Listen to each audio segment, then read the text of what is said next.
World's greatest places of 2022 में हमारे neighbour यानी कि हमसाए भारत इंडिया के दो सिटीज़ शामिल हैं। एक है अहमदाबाद और दूसरा है केरला। जब इंटरनेशनल इन्वेस्टर वहां पे आके पैसा डालना चाहता है तो आप क्या कर सकते हैं? तो ये तो जो वो प्राइम मिनिस्टर मोदी की क्रेडिट रेटिंग ऊपर, जो रेटिंग है कितनी ऊपर चली जाएगी इवन नेक्स्ट इलेक्शंस के लिए। जिसको कहा जा रहा है greatest the world's greatest places 2022। उनकी तो अगली रेटिंग बड़ी ऊपर चली जाएगी 2023 के लिए या 2024 का जो इलेक्शन हो रहा है। सो ये जो अब एक चीज है, और आप देखिए कि किस तरह वो अपने आप को प्रोजेक्ट एंड मार्केट करने लगे हैं। लेकिन इस बार पाकिस्तान के किसी शहर का नाम नहीं दिया गया। दुनिया भर में जो टूरिस्ट की फी है वो 90 यानी $9 है, इंडिया में हमारी $90 है। हमारे यहाँ टूरिस्ट कैमरा लेके वैलीज में नहीं जा सकता। हो सकता है कि उन्होंने वो जो दहशतगर्दी के हालात, सबसे ज़्यादा आसान इंडिया से चीज़ों को अडॉप्ट करना है, तो हमें कर लेना चाहिए जो चीज़ें बेहतर हैं, जो अच्छी हैं। वे चाइनियों ने क्या दिया? कर्जे ही कर्जे, कर्जे ही कर्जे, कर्जे ही कर्जे। इलेक्शन कमीशन जो है खुद मान रहा है कि जी गलती से 40 लाख वो अफराद जो कि इस दुनिया में नहीं है, उनका वोट कंप्यूटर की गलती से कुछ हो गया। बात की जाए ना अभी की करंट पॉलिटिक्स की, तो उस हिसाब से तो भाई मोदी साहब बहुत बेहतर हैं। इंडिया में ये तो प्रॉब्लम नहीं है ना पावर किसके पास है। इंडिया में पता है पावर पार्लियामेंट के पास है, प्राइम मिनिस्टर के पास है। So where the prime minister see, everybody looks that side.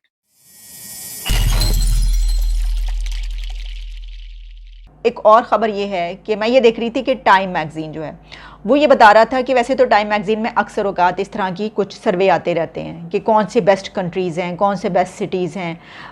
तो अभी जो इस वक्त जो एक सर्वे उन्होंने किया, उन्होंने तकरीबन मेरा ख्याल 50 के करीब सिटीज़ दी हैं, जिसको कहा जा रहा है greatest the world's greatest places 2022, कि जहाँ पर आप टूरिज़्म के लिए जा सकते हैं। उन्होंने नहीं लिखा, लेकिन असल में ये जो कुछ होता है कहा जाता है वो इसीलिए कहा जाता है कि उसमें आप टूरिज़्म के लिए अगर जाना चाहते हैं तो ये प्लेसेस आप सिलेक्ट कर सकते हैं। अच्छा, the world's greatest places of 2022 में हमारे नेबर यानी कि हमसाए भारत इंडिया के दो सिटीज़ शामिल हैं। एक है अहमदाबाद और दूसरा है केरला।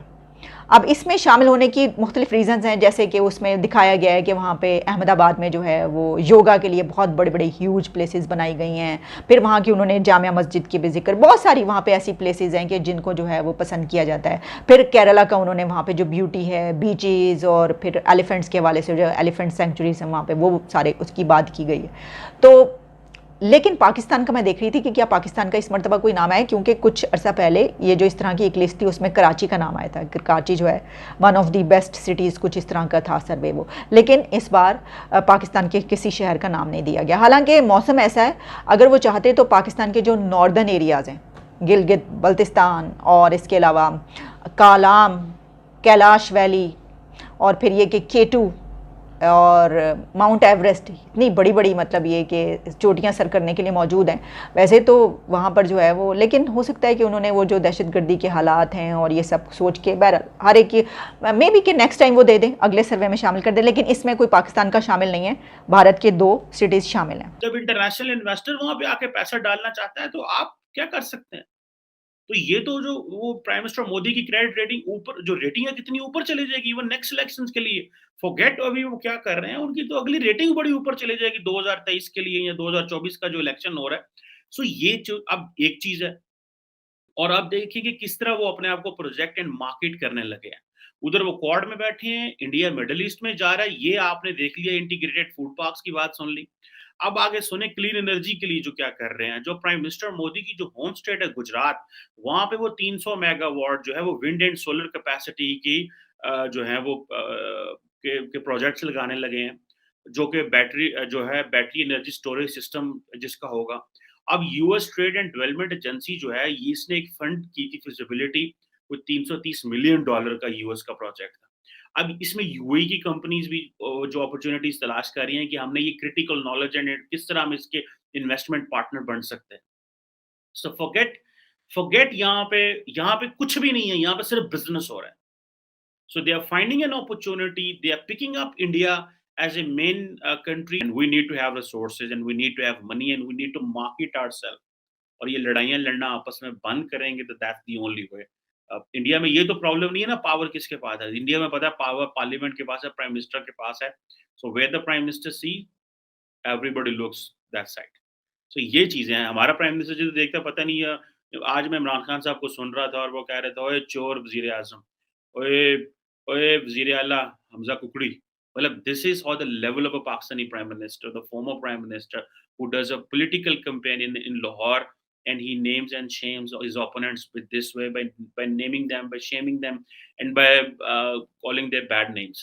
तो इस तरह तो मुल्क नहीं चलते ना। अब ज़ाहिर बात है, एक जैसे वो कहते हैं ना कि जी हमने इनोवेशन की बात करनी है, इंक्लूसिवनेस की बात करनी है, and science based solutions to the food security की बात करता है अमेरिकन, और वो साथ में इंडिया को भी पिक कर रहे हैं, और हमें चाइनीज़ों ने क्या दिया?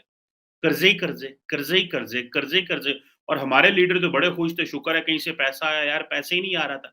हम तो सीपैक से बड़े खुश थे यार, एटलीस्ट शुक्र अल्हम्दुलिल्लाह कहीं से तो कोई पैसा आया है, क्योंकि पैसा तो कहीं से आ ही नहीं रहा था। अमेरिकन्स तो अफगानिस्तान छोड़कर चले गए, तो हम तो ये कहते हैं या अल्लाह किधरे जंग होवे, साडी लोड़ पवे, ते सानू जनाब जिद्दू साडी लोड़ पेगी ते असीं विच सानू भी चार छिल्लू लभ जांदी है। So this is not how the world is working, and this is not how you can feed your 220 million people at the end of the day. दुनिया भर में जो टूरिस्ट की फ़ी है वो 90 यानी $9 है इंडिया में, हमारी $90 है। हमारे यहाँ टूरिस्ट कैमरा लेके वैलीज़ में नहीं जा सकता। तो मैं इसकी तफसील लंबी आपको बयान कर सकता हूँ।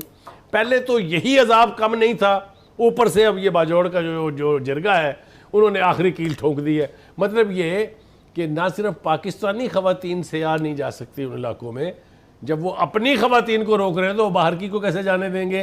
ये हो क्या रहा है? ये हुज एजेंडा इज दिस? उनको रोकना चाह रहे हैं कि वो आना यहाँ बंद कर दें। खुदा के वास्ते मुल्क के ऊपर रहम करें, कौम के ऊपर रहम करें। तो इफ्तिखार साहब क्या करें, फिर क्या करें हम? ये मैं तो इस रवैये के सख्त मुखालफत करता हूँ। ख़वातीन को मैं इंसान समझता हूँ, जिस तरह मैं अपने आप को इंसान समझता हूँ, मैं ख़ातून को भी उतना ही मुकम्मल इंसान समझता हूँ। मैं उसकी उतनी इज़्ज़त करता हूँ जो जितनी इज़्ज़त मैं किसी मर्द की करता हूँ। उसकी अगर ख्वाहिश है कि वो टूरिज़म में जाना चाहती है, वो टूर प्लेसेस पे जाना चाहती है, उसका हक़ है नहीं बट कि वो पाकिस्तान की खूबसूरती देखे, इलाकों की खूबसूरती देखे as a Pakistani, as a Pakistani.